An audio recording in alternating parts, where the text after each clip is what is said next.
Hello friends, your most welcome my YouTube channel aviation जगह। तो दोस्तों बेसिकली आज हम बात करने वाले हैं कि जनरल एविएशन में नॉन शेड्यूल एयरलाइंस में कितनी सैलरीज होती हैं आपका कोर्स कंप्लीट करने के बाद। यहाँ पर हम सिर्फ ना ही ट्रेनी टेक के बारे में, ऐसा नहीं कि मैं सिर्फ ट्रेनी टेक के बारे में बात करने वाले हैं, जूनियर टेक या फिर टेक के। यहाँ पर हम सभी के बारे में बात कर लेंगे कि अप्रेंटिस की क्या होती है, एक ट्रेनी टेक की, एक जेटी की, एक टेक की, और उसके साथ साथ जो है सीनियर टेक हो गए, ट्रेनी एमी हो गए, एमी हो गए, फुल स्कोप एमी हो गए।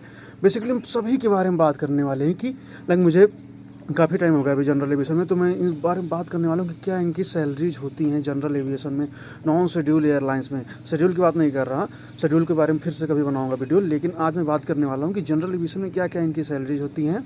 और जो भी आपके डाउट्स होंगे तो सारे आज दूर होने वाले हैं इस वीडियो के माध्यम से। जो भी आपके क्वेश्चन आते थे दोस्तों, वो भी सारे के सारे दूर हो जाएंगे। कितनी होती सैलरी, लाइक कोविड के बाद क्या क्या इम्पैक्ट पड़ा, और इस इम्पैक्ट के कारण क्या सैलरीज है अभी प्रेजेंट टाइम में क्या चल रही है, और किस तरीके से हाइड होने वाली सैलरी, क्योंकि अभी तो सिचुएशन बहुत ज़्यादा सही हो रही है। बस ओमिक्रॉन आगे और ज़्यादा न बढ़े, तो अगर ना बढ़ा तो बहुत अच्छी सिचुएशन हो जाएगी। धीरे धीरे सिचुएशन अच्छी ही हो रही है अब। तो दोस्तों बेसिकली इन चीज़ों के बारे में बात करना है, लेकिन उससे पहले चैनल पर सब्सक्राइब कर लेना, सपोर्ट कर लेना एविएशन जगत का। तो हम पहले बात करने वाले हैं कि एक अप्रेंटिस का क्या होती है। अगर अप्रेंटिस कोई भी जो है जनरल एविएशन में पेड होता है तो उसको बहुत ज़्यादा नहीं पेड किया जाता, नियरली 5 to 6,000 इतना ही पेड करते हैं अगर पेड है किसी एयरलाइंस में तो। लाइक ग्लोबल वेक्टर ऐसी बहुत बड़ी एयरलाइंस मानी जाती है ग्लोबल वेक्टर अपने आप में, जो कि हेलीकॉप्टर की है। आई थिंक पवन हंस के बाद वही आती है ग्लोबल वेक्टर इंडिया में। तो वो भी नियरली 5-6 ऐसा ही कुछ देती है। तो जो अप्रेंटिस होती है यहाँ पर स्टूडेंट्स की, वो नियरली 5 to 6,000 ही ऐसा कुछ पे करते हैं। ज़रूरी नहीं पे ही करें, वो अनपेड भी रखते हैं। और जो भी हमारे ट्रेनी टेक होते हैं वो एक परमानेंट बेसिस पे होते हैं या फिर कॉन्ट्रेक्चुअल बेसिस पे होते हैं। ऐसा नहीं कि वो एम्प्लॉय नहीं होते। ट्रेनी टेक एक एम्प्लॉय की तरह ही वर्क करता है या किसी भी ऑर्गेनाइजेशन में, मैक्सिमम ऑर्गेनाइजेशन, कुछ के रूल्स रेगुलेशन अलग, तो मैं बात नहीं कर सकता उनके बारे में।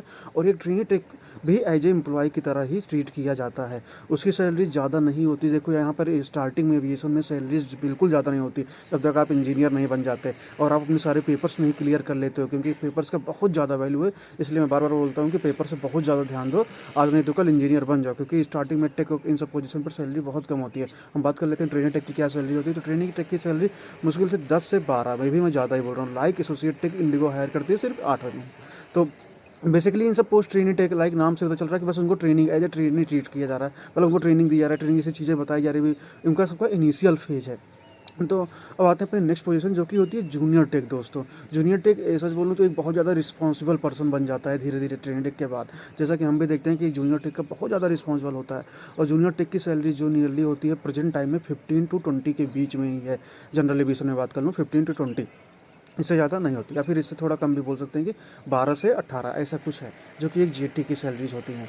अभी इन सब पोजीशंस पर फिर से मैं बोल रहा हूँ कि इनको सोच कर सारी सैलरीज डिमोटिवेट बिल्कुल नहीं होना चाहिए, क्योंकि आने वाले, मतलब अगर पेपर हैं 3-4 साल में आप अच्छी पोजीशन पर बिल्कुल जा सकते हो। चलिए ये जेटी की, मैंने जेटी के लिए बता दिया कि जेटी की क्या सैलरीज होती हैं, लेकिन जेटी की रिस्पॉन्सिबिलिटीज़ बहुत ज़्यादा होती है। हाँ, तो जनरल एविएशन में उसको कभी कभी ऐसा भी होता है कि एयरक्राफ्ट के साथ भी जाना पड़ जाता है। तो चलिए अब इसके बाद हम बात करते हैं टेक की। टेक तो ऑब्वियस ही बात है, एक रिस्पॉन्सिबल पर्सन हो जाता है कंपनी का। और टेक्नीशियन की सैलरी नियरली होती है 20 to 30 के आसपास। जनरल एविएशन में जो होती है 20 to 30 इन बिटवीन, इतना कुछ होता है। लाइक टेक तभी बनाते हैं जब आपके पास 3-4 साल का एक्सपीरियंस हो, टेक्नीशियन तभी आप हो पाते हो। लगभग 3 साल का एक्सपीरियंस के बाद ही टेक, और नियरली 20 to 30 के बीच में आपको पेमेंट मिलती है। और ऐसे कुछ कंपनियां हो गई अपना फूड अलाउंस और सारी चीज़ें आपको प्रोवाइड करती हैं, कुछ नहीं प्रोवाइड करती हैं। ये कंपनी टू कंपनी डिपेंड करता है। लाइक जब आप टेक बन गए तब यहीं से होता है आपका इंजीनियर बनने का प्रोसीजर स्टार्ट। ट्रेनी एमी तो ट्रेनी एमी की सैलरीज कितनी होती है दोस्तों? ट्रेनी एमी की सैलरी नियरली 50 to 60,000 तक होती है। आप इनको कैट ए एमी भी बोल सकते हो।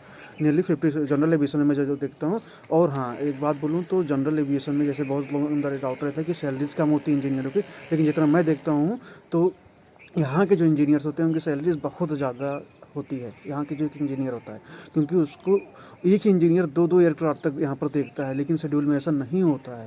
यहाँ पर एक इंजीनियर में हम देखते हैं कि 2-2 टाइप की एयरक्राफ्ट पर लाइसेंस लिया रहता है, 3 टाइप के लाइसेंस। यहाँ तक जो हमारे फुल स्कोप इंजीनियर हैं उनके पास तो 5 टाइप के एयरक्राफ्ट के पास लाइसेंस है उनके पास। तो जनरल एविएशन में एक बहुत अच्छी चीज़ होती है कि आप जो है नंबर आप एयरक्राफ्ट का लाइसेंस आपका काफ़ी ज़्यादा हो जाता है आपके लिए। और जिस तरीके से आपके पास नंबर ऑफ एयरक्राफ्ट का लाइसेंस ज़्यादा बढ़ता जाता है, उसी प्रकार से आपके पास जो है सैलरी भी आपकी बहुत ज़्यादा हाइक होती जाती है। जनरल एविएशन का एक बहुत ज़्यादा बेनिफिट होगा। बाकी एयरक्राफ्ट टू एयरक्राफ्ट जो है सैलरी का थोड़ा बहुत डिफरेंस होता है, लेकिन जनरल एविएशन की बात करें यहाँ के इंजीनियर की सैलरी बहुत ज़्यादा होती है जितना मैं देखता हूँ। तो यहाँ पर ट्रेनिंग में बात करें तो 50 to 60 नियरली इस तरीके से कुछ देता है ट्रेनिंग में। अभी आफ्टर कोविड में बात कर रहा हूँ, अगर कोविड ना होता तो इससे भी ज़्यादा। तो और एक इंजीनियर की यहाँ पर सैलरी होती है वो आप बोल सकते हैं कि 1.5 से नीचे नहीं रहती। एक इंजीनियर की जो सैलरी होती है, अगर आपके पास पेपर्स हैं, सब कुछ ठीक ठाक है, तो आप नियरली 5 ईयर में एक इंजीनियर 5 से 6 साल में एक इंजीनियर बन जाता है एक स्टूडेंट 5 से 6 साल में। और लाइक पेपर 4 वाला मैं सिस्टम बता ही चुका हूँ क्या सिस्टम होता है, जिसको आपको खुद ही निकालना होता है, खुद ही बनना होता है, सभी सिंगल इंजन के एयरक्राफ्ट के लिए 5 से 6 साल में पेपर्स होने के बाद। और जिस प्रकार से कंपनी की रिक्वायरमेंट है उन पर भी कुछ चीज़ें डिपेंड करती हैं। और मैंने बताया कि इंजीनियर की लगभग होती है कितनी 1.5 लाख, और उसके साथ साथ दोस्तों जो फुल स्कोप होता है तो फुल स्कोप की सीधा 2 के पार चली जाती है सैलरी, 2-2.5 के पार जो सीधा, जो कि हम यहाँ पर देखते हैं, जो कि मैं आप सब साथ रह रहा हूँ तो मैं देखता हूँ किसकी क्या सैलरी है। लाइक एक टेक की सैलरी आप सोच लो कि कितनी थी, 20 से 30, और एक इंजीनियर की 1.5, और एक फुल की 2 से ऊपर। तो इतना ज़्यादा गैप होता है एक इंजीनियर और एक टेक के बीच में। तो हमेशा दोस्तों यही कोशिश करिए कि आप सारे पेपर्स निकालिए, क्योंकि उसके बिना मतलब थोड़ा मुश्किल हो जाता है कि इतनी कम सैलरीज में रह पाना। हाँ, स्टार्टिंग फेज प्रॉब्लम्स होते हैं, लेकिन उसके बाद बहुत ज़्यादा हाई करती है सैलरीज, चाहे जनरल एविएशन में हो, शेड्यूल में, कहीं भी, बस मन लगा के हमें काम करना चाहिए। दोस्तों बस आज के लिए इतना ही।